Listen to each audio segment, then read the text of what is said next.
تہجد تہجد کیسے پڑھنی چاہیے؟ آپ نے فجر کی نماز سے 40 منٹ پہلے اٹھ کر وضو کر لینا ہے اور تہجد کی نیت کر کے نماز شروع کر دینی ہے۔ آپ نے اتنی ہی رکعت پڑھنی ہے جتنی آپ آسانی سے پڑھ سکیں اور سجدوں کو لمبا کرنا ہے، نماز کا مزہ لینا ہے۔ جو بھی صورتیں آپ کو زبانی یاد ہوں وہ ساری کی ساری آپ نے پڑھنی ہیں، اور اگر نہیں بھی یاد تو قرآن سے دیکھ کر پڑھ لینی ہے۔ 2 رکعت کر کے نماز پڑھنی ہے، کتنی پڑھنی ہے یہ آپ کی مرضی ہے، بس آخر میں 3 وتر پڑھ کر نماز کو طاق بنا دینا ہے۔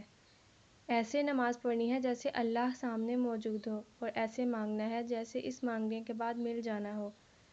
خود کو تھکانا بالکل نہیں ہے، اللہ تعداد نہیں نیتیں دیکھتا ہے، سو بس جہاں لگے کہ اب رک جانا چاہیے تو وہیں رک جانا چاہیے، اور پھر تہجد کے بعد جائے نماز پہ بیٹھ کر فجر کی اذان کا انتظار کرنا ہے، کیونکہ فرشتے آپ کے لیے تب تک اللہ سے دعا کرتے ہیں جب تک آپ نماز کے بعد جائے نماز پر بیٹھے رہتے ہیں۔